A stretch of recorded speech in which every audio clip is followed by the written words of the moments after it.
ایک مکران شاہ بادشاہ گزرا ہے ایران کا، کچھ نرم دل تھا، وہ نا سیر کرنے نکلا، درمیان میں پل آتا تھا، ایک دریا تھا، اس کا پل تھا، اور پل کے اس پار جنگل تھا، سبزہ تھا، سیرگاہیں بنی ہوئی تھی۔ بادشاہ وہاں 2-4 دن رہنے کا ارادہ کیا۔ جب بادشاہ وہاں پہنچتا ہے نا مکران شاہ، تو اس نے دیکھا کہ وہاں 2-3 دن قیام کرنا ہے، جھیل ہے، سیرگاہ ہے، وہاں اس نے رکنے کا پروگرام بنا لیا۔ بادشاہ تو علیحدہ اس کے لیے رہائش تھی، سپاہی علیحدہ رہتے تھے۔ یہاں تو لوگ کہتے ہیں نا وہ پولیس کو ڈانٹتے ہیں، پولیس کو پوچھتے ہیں، او بھائی پولیس تو تمہارے ماتحت ہوتی ہے، پولیس تو سمجھ گئی ہے کہ تم کس طرح ان سے کام لیتے ہو، ان کو تو تم اپنے تحت رکھتے ہو۔ پولیس والے علیحدہ رہتے تھے، اس کے ساتھ جو سپاہی گئے ہوئے تھے، گن مین گئے ہوئے تھے۔ مکران شاہ سیر سپاٹے پہ رہتا تھا۔ ایک بوڑھی عورت تھی، اس کی ایک گائے تھی، وہ جنگل کے اندر بوڑھی رہتی تھی، گائے اس کی وہاں چرتی رہتی تھی۔ شام کو وہ گائے گھر لوٹتی، بوڑھی دودھ پی کے سو جاتی۔ سپاہی اس بوڑھی کے پاس آئے، کہنے لگے تیری گائے بڑی صحت مند ہے، ہمارے ہاتھ بیچ دے۔ بوڑھی نے کہا میرے بڑھاپے کا سہارا ہے، اس کا دودھ پی کے میں زندہ ہوں، بیچوں گی نہیں۔ وہی والا کام جو ہمارے ملک میں ہوتا ہے کہ قیمت کے ساتھ زمین دینی ہے کہ مفت دینی ہے۔ جب بڑے آدمی کو پسند آ جاتی ہے تو کہتے ہیں مول دینی ہے کہ مفت دینی ہے، دینی پڑتی ہے، غریب ہے، کیا کریں، مجبور ہے، مظلوم ہے۔ کہا بوڑھی عورت سے سپاہیوں نے بیچ دے، کہا نہیں، کہنے لگے نہیں بیچے گی تو ہم لے لیں گے۔ اس عورت کی گائے زبردستی سپاہی ذبح کر کے کھا گئے۔ بوڑھی نے بادشاہ تک پہنچنا چاہا لیکن اس کو پہنچنے نہ دیا گیا، منع کر دیا گیا، اس کی رسائی نہ ہو سکی، غریب عورت تھی۔ جس دن مکران شاہ واپس آ رہے تھے نا، سیر کر کے پل سے گزر رہے تھے، تو کسی نے بوڑھی سے کہا کہ بادشاہ گزرے گا۔ وہ چھپ کے پل پہ بیٹھ گئی، اور مکران شاہ جب پل سے گزرنے لگے تو بوڑھی آگے آئی اور اس کے گھوڑے کی لگام پکڑی، ایسا جملہ کہا کہ مکران شاہ چکرا کے زمین پہ گرا، اور بوڑھی کہنے لگی مکران شاہ تیرے سپاہی میری گائے ذبح کر کے کھا گئے ہیں، تو بتا اس کا حساب اس پل پہ کھڑے ہو کے دینا کہ پل صراط پہ دینا ہے؟ بتا یہاں کھڑے ہو کے دے گا کہ وہاں کھڑے ہو کے دے گا؟ بول، بتاؤ یہاں دینا ہے کہ وہاں دینا ہے؟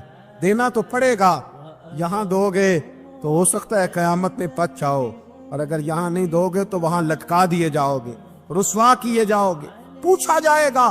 مکران شاہ چکرا کے گرا زمین پہ اور گر کے کہنے لگا بی بی میں وہاں حساب نہیں دے سکتا، دو دینا یہی لے لے، جو لینا یہی لے لے، آ جاؤ آ جاؤ، وقت ہے، گنجائش ہے، مہلت کے دنوں میں توبہ کر لو، پلٹ آؤ، اللہ کے حضور حاضر ہو جاؤ۔ حضرت ابی بن کعب رضی اللہ تعالیٰ عنہ نے امیر المومنین سیدنا فاروق اعظم پہ مقدمہ کر دیا۔ عدالت تھی، جج تھی حضرت زید بن ثابت۔ حضرت عمر پہنچے، حضرت زید بن ثابت اٹھ کے کھڑے ہوئے، جگہ خالی، کا امیر المومنین بیٹھ جائیے۔ آپ فرمانے لگے زید یہ تم نے ناانصافی کی، ہم دونوں آئے تھے مقدمہ لے کے، یا تو دونوں کے لیے جگہ بناتے، تم نے ٹھیک نہیں کیا۔ پھر بات ذرا آگے بڑھی، حضرت ابی بن کعب نے مطالبہ کیا کہ حضرت عمر فلاں بات پہ قسم اٹھائیں، تو حضرت زید بن ثابت جاج تھے، کہنے لگے آپ امیر المومنین سے یہ مطالبہ کر رہے ہیں؟ آپ اس مقدمے کا فیصلہ کر لیں، اس کے بعد میں آپ کو فارغ کر دوں گا۔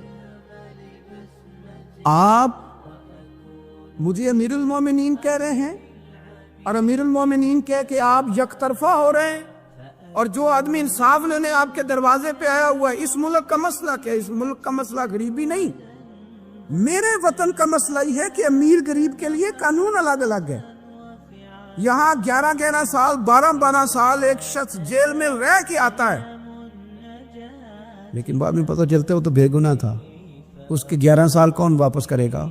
اس کے 20 سال زندگی کے جو سلاخوں کے پیچھے کٹ گئے کون واپس کرے گا؟ اور امیر آدمی وہ تو قبل از گرفتاری ضمانت کرا لیتا ہے، ان کے پاس تو بڑے بڑے ایشو ہیں، بڑے بڑے وکیل ہیں، بڑے بڑے ڈاکٹروں کی ان کے پاس رپورٹیں ہیں، وہ تو سارا کچھ کر سکتے ہیں، کوئی ہے ہی نہیں ان کو روکنے والا۔ میرے عزیزو آپ سمجھے میری بات کو۔ حضرت عمر فاروق فرمانے لگے یہ فیصلہ کر لیں، اس لیے کہ حضرت عمر اگر صرف اپنا سوچتے تو نظریہ نہیں بچتا تھا۔ جناب عمر رضی اللہ تعالیٰ عنہ نے نا صرف اپنا نہیں سوچا، انہوں نے کہا کہ سچ کو فروغ دیا جائے، ذات سے نکلا جائے۔ آپ فرمانے لگے تو نہ عمر کو کسی اونچی اڑان میں مبتلا نہ کر، عمر کو پتہ ہے عمر کیا ہے، اسے وہ دور یاد ہے جب وہ اونٹ چرایا کرتا، لہذا میرے لیے وہی فیصلہ کر جو فیصلہ کرنے کا طریقہ قرآن و سنت نے ہمیں عطا فرمایا ہے۔ آپ نکلیں ذرا ذات پات کے چنگل سے، یہ جو بت پال لیے نا، اقبال کہتے ہیں گرچہ بت ہے جماعت کی آستینوں میں، جماعتوں کے بت تو نہ بناؤ، تنظیموں کو بت تو نہ بناؤ، آپ برادری کو بت تو نہ بناؤ، آپ رنگ نسل کو بت تو نہ بناؤ، اگرچہ بت ہیں جماعت کی آستینوں میں، پر مجھے ہے حکم اعزاں لا الہ الا، یہ ٹوٹ جائیں گے لا الہ الا اللہ کی ضرب سے۔ وسیع الظرف، وسیع المزاج بنے، وسیع المشرب بنے۔ آپ کبھی بھی سوچوں کو اتنا محدود نہ کریں کہ آپ کسی ایک ابہام کا شکار ہو کے ہی ساری زندگی گزار دیں۔ کیا مسئلہ تھا عرب کے لوگوں کو؟ مسئلہ کیا تھا؟ صرف اتنا، ایک عجیب روایت ہمیں ملتی ہے سیرت کی کتابوں میں، میرے نبی پاک صلی اللہ تعالی علیہ وسلم نا رات کے وقت پہاڑ کی چوٹی پہ بیٹھ کے قرآن پاک کی تلاوت کرتے تھے۔ حضور نا رات کے وقت قرآن پاک کی تلاوت کر رہے تھے، نبی کریم تلاوت کر رہے تھے، اور جب یاسین والے نبی خود یاسین پڑھے، والضحیٰ والے محبوب جب خود والضحیٰ کی تلاوت کریں، مدثر والے محبوب جب خود مدثر پڑھے، تو انداز ہی نرالو۔ حضور قرآن پاک کی تلاوت کر رہے تھے تو اس تلاوت کی نا آواز گونجی، کہاں تک پہنچی؟ ابو جال بھی کسی جھاڑی میں چھپ کے حضور کا قرآن سننے لگا، سریلی اتنی تھی اس میں، لطف ہی اتنا تھا۔ ابو سفیان بھی آ گئے، کسی جھاڑی میں چھپ کے قرآن سننے لگے۔ اخنس بن شریک بھی آ گیا، تھوڑا نہیں سنا، ساری رات ہی حضور کی تلاوت سنتے رہے، ساری رات تلاوت۔ اور کہاں چین لینے دے حضور کی میٹھی آواز، کہاں چین لینے دے حضور کی میٹھی آواز۔ تینوں پھر اٹھ گئے، کئی دن آتے رہے، ایک دن طے ہوا کہ آج کے بعد بالکل نہیں آنا، جو آئے گا سزا ملے گی، ہو گئی بات طے۔ اخنس بن شریح کہتے ہیں میں سویرے ابو جہل کے گھر گیا، میں نے کہا سن، ایک دن نہیں کئی راتیں تو نے بھی سنا میں نے بھی سنا، دل پہ ہاتھ رکھ کے بتا وہ جو پڑھتے ہیں وہ حق سچ ہے کہ نہیں، کری بات کر، سنا تو نے بھی سنا میں نے بھی، ساری رات سنا، بتا بات سچی ہے کہ نہیں؟ تو ابو جہل کہنے لگا ایک ایک حرف سچ ہے، ایک ایک بات سچی ہے، تو تو مانتا کیوں نہیں؟ پھر تو مانتا کیوں نہیں؟ تو جو ابو جہل نے جواب دیا، خدا را اس پہ غور کرنا، میری منت سمجھ کر اس بات پہ غور کرنا، او پھر تو مانتا کیوں نہیں؟ تو ابو جہل کہنے لگا ہمارے قبیلے کا اور بنو ہاشم کا، حضور سید عالم کے قبیلے کا شروع سے مقابلہ رہا ہے، انہوں نے اگر لوگوں کو کھانے کھلائے تو ہم نے بھی کھلائے، انہوں نے غریبوں کا بوجھ اٹھایا تو ہم نے بھی اٹھایا، انہوں نے اگر گھوڑا دوڑایا تو ہم نے بھی دوڑایا، پھر انہوں نے دعویٰ کر دیا کہ ہمارے اندر ایک نبی آ گیا ہے، اب ہم کیسے مان لیں اس قبیلے میں نبی آ گیا؟ پہلے کیا کہہ رہا ہے؟ بات بالکل حق ہے، اب کیا کہہ رہا ہے؟ اس کے کہنے کا مطلب یہ ہے کہ اگر میرے قبیلے میں نبی آتا تو میں مان جاتا۔ او خدا کے بندو، یہ برادری کا بت، قبیلے کو جو بت بنا لیا معاذ اللہ، وہ تعصب بن کے آل بن گیا، گروہ پرست ہو گئے۔ وہ کہنے لگا اس کا مطلب یہ تھا کہ میرے قبیلے میں ہوتے تو میں مان جاتا، قبیلہ دوسرا ہے۔ خدا را، ان بتوں کو توڑنے کی ضرورت ہے۔ کاش ابو جہل یہ سمجھتا کہ یہ تو رب کی تقسیم ہے نا، واللہ یختص برحمتہ من یشاء، وہ کہتا ہے میں جس کو چاہتا ہوں اپنے فضل سے اپنا خاص بنا لیا کرتا۔ لیکن یہ گروہی تعصبات، قرآن مجید آپ دیکھیں نا تو یہودیوں کے بارے میں اللہ فرماتے ہیں، کیونکہ تورات میں بھی حضور کی شانیں، زبور میں بھی حضور کی شانیں، انجیل میں بھی حضور کی شانیں، ہر جگہ اللہ نے اپنے حبیب کے تذکرے کیے۔ رب کریم فرماتا ہے محبوب یہ دو یہودی ہیں نا، یعرفونہ کما یعرفون ابناءہم، قرآن مجید کے الفاظ پہ غور کیجئے، کہا محبوب یہ آپ کو اس طرح جانتے ہیں، اس طرح پہچانتے ہیں جس طرح کوئی اپنے بیٹے کو پہچانتا ہے۔ جڑواں بچے ہوں نا، جڑواں شکلیں بھی ایک جیسی ہوں تو اور کوئی پہچانے نہ پہچانے، باپ اور ماں پہچانتے ہیں کہ یہ فلانا ہے، اور یہ ان کو پتہ چلتا ہے۔ کہا محبوب جس طرح یہ اپنے بچوں کو پہچانتے ہیں نا، اس طرح آپ کو جانتے ہیں۔ لیکن وہ کہتے پتہ کیا تھے؟ وہ کہتے تھے کہ ہم وہ والی وحی مانیں گے جو ہم پہ آئی ہے، جو بنی اسرائیل کے نبی آئے ان کو مانیں گے. یہ چونکہ حضرت اسماعیل علیہ السلام کی اولاد میں سے ہے رسول رحمت صلی اللہ علیہ وسلم، لہٰذا نہیں مانیں. وہ جو گروہی تعصب تھا نا، قبیلے کا تعصب گروہی، وہ لے ڈوبا. وہ تورات پڑھ کے بھی، انجیل پڑھ کے بھی، بلکہ وہ لوگوں کو کہا کرتے تھے رسول آنے والے ہیں، رسول آنے والے ہیں، رسول آنے والے ہیں، لیکن حضور آ گئے حضرت ابراہیم کی اولاد میں سے، حضرت اسماعیل کی اولاد میں سے. انہوں نے کہا جی وہ تو ہمارے قبیلے میں ہوتے تو ہم مانتے. میں نے بھی غور کرنا ہے، آپ نے بھی غور کرنا ہے. یہ سوچے تو یہودیوں کی ہے کہ فلانا میرے قبیلے سے ہو تو پھر مانتا ہوں، فلانا فلانی جگہ ہو تو. یہ تو سوچ ہماری نہیں. شیخ عبد القادر جیلانی رضی اللہ تعالیٰ عنہ ارشاد فرماتے ہیں کہ تو جہاں بھی ہو نا، اپنی سوچ کو عاجزی والی بنا. آپ فرماتے ہیں اگر تیری عمر زیادہ ہے اور تیرے سامنے ایک شخص کھڑا ہے جس کی عمر تھوڑی ہے، تو اپنے ذہن میں یہ بات بٹھا کہ اس کی عمر تھوڑی ہے تو غلطیاں بھی تو تھوڑی ہیں نا. اور اگر تیرے سامنے کوئی شخص کھڑا ہے، تیری عمر تھوڑی ہے، اس کی زیادہ ہے، تو پھر یہ ذہن بنا لے کہ اگر اس کی عمر زیادہ ہے تو اس کی نمازیں بھی تو زیادہ ہیں نا، تلاوتیں بھی تو زیادہ ہیں نا، خیرات بھی تو زیادہ ہے نا، عمر جو زیادہ ہے. اور اگر تو ان پڑھ ہے اور تیرے سامنے عالم کھڑا ہے تو اس ترتیب سے عاجزی پیدا کر لے کہ وہ چونکہ عالم ہے تو میں تو بہت سارے کام اپنی جہالت کی وجہ سے غلط کر لیتا ہوں، لیکن وہ عالم ہے تو اپنے علم کی بنیاد پر یقیناً وہ مجھ سے زیادہ خیر کٹھی کر رہا ہے. اور اگر تو عالم ہے اور تیرے سامنے جاہل کھڑا ہے تو پھر بھی تو اپنی طبیعت میں عاجزی لا، اور تو یہ ذہن بنا کہ وہ اگر کوئی غلطی کرے گا بھی تو اپنی جہالت کی وجہ سے کرے گا، تو مجھے تو پتہ ہے سارا. ایسا نہ ہو کہ میرا گناہ ڈبل لکھ دیا جائے. اب جہاں ہیں جس ترتیب سے ہیں اس ترتیب سے ہی اپنی طبیعت کے اندر عاجزی لائیں. نبی پاک صلی اللہ تعالی علیہ وسلم نے فرمایا، حضرت عبداللہ ابن مسعود رضی اللہ تعالیٰ عنہ حدیث کے راوی ہیں، حضور نے فرمایا جس کے دل میں رائی کے دانے کے برابر بھی تکبر ہوا وہ شخص جنت میں نہیں جائے گا.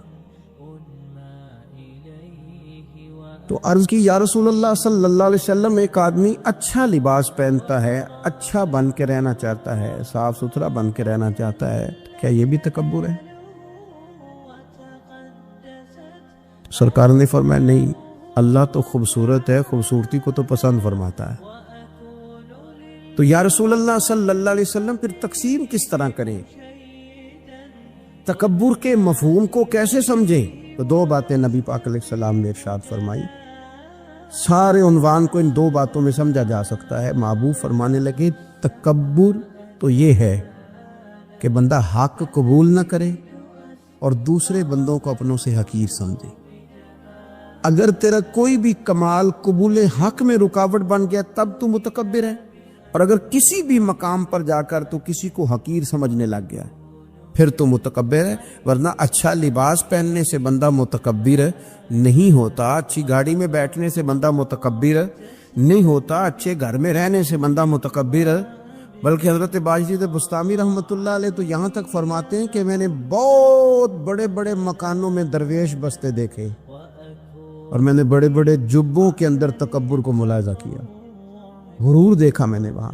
عزیز دوستو، اپنے ذہنی سطح اس طرح کی بنائی جائے کہ مزاجوں میں ٹھہراؤ رہے، طبیعتوں میں.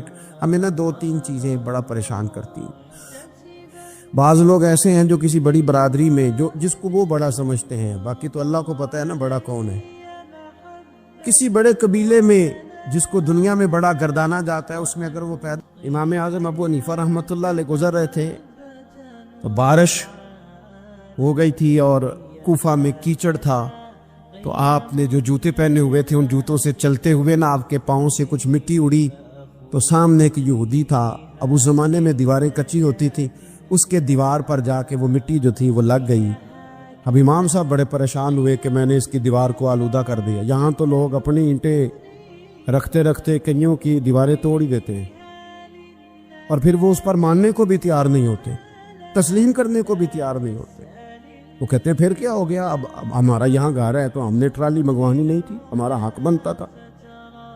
امام صاحب کے پیروں سے ذرا کیچڑ اڑا، یہودی کی دیوار پہ لگا، اس کی کچی دیوار تھی. امام صاحب پریشان ہو گئے، سوچنے لگے کہ اگر میں دیوار سے یہ کیچڑ اتارتا نہیں تو یہ بھی زیادتی ہے، میں نے اس کی دیوار کو گدلا کر دیا، اور اگر میں اتارتا ہوں تو کچھ مٹی اس کی دیوار کی بھی اتر جائے گی، کچی دیوار ہے، یہ بھی زیادتی ہے. مومن گناہ کو پہاڑ کی طرح سمجھتا ہے کہ کہیں گر نہ جائے، اس کی بھی کہیں سزا نہ مل جائے. امام صاحب نے اس کے دروازے پہ دستک دی، وہ باہر آیا تو اتفاق سے وہ آپ کا مقروض بھی تھا، اس نے پیسے دینے تھے. باہر نکلتے ہی کہنے لگا اوہو آپ تو قرض لینے آ گئے، میرے پاس تو ابھی گنجائش نہیں ادا کرنے کی. تو امام صاحب کہنے لگے تو قرض چھوڑ، وہ میں نے معاف کیا، میرے سے غلطی ہو گئی ہے. میں آ رہا تھا، لکڑی کے جوتے اس زمانے میں کھڑاؤں لوگوں نے پہنے ہوتے تھے، کہا وہ میرے پیروں سے ذرا کیچڑ اڑا ہے، تیری دیوار پہ لگ گیا ہے. اب میں بڑی دیر سے کھڑا سوچ رہا ہوں کہ اگر میں تیری دیوار صاف نہ کروں تو میں نے یہ میلی کر دی، گدلی کر دی، یہ بھی بات درست نہیں ہے، زیادتی. اور اگر میں اسے صاف کرتا ہوں کچی دیوار سے کچھ مٹی اتر جائے گی تو یہ بھی زیادتی ہے. اب تو بتا میں کیا کروں. تو بے موسمہ پھل تھا نا یہ، تو بے موسمہ پھل دیکھ کے بندہ حیران ہو جاتا ہے. جو باتیں روٹین میں نہ ہو رہی ہوں وہ ذرا انوکھی لگتی ہے، بندہ حیران ہو گیا. غور سے امام صاحب کا چہرہ دیکھنے لگا، غور سے چہرہ دیکھنے لگا. ابھی تھوڑی دیر سوچنے کے بعد کہنے لگا حضور پہلے میں نے دین اسلام کے بارے میں پڑھا اور سنا تھا، آج میں نے دین دیکھا ہے. پہلے میں نے سنا تھا کہ دین اسلام اس طرح کا ہے، آج میں نے دین. ہم نہ پوری دنیا کے کافروں کو دین سنانا چاہتے ہیں، دکھانا نہیں چاہتے. ہم نیک نظر آنا چاہتے ہیں، نیک بننا نہیں چاہتے. ہم نیک نظر آنا چاہتے. نتیجہ کیا نکلتا ہے کہ کچھ عرصے کے بعد پتہ چل جاتا ہے بندہ کس لیول کا نیک ہے، کیا معیار ہے اس کی نیکیوں کا. کہنے لگا حضور پہلے میں نے دین سنا تھا،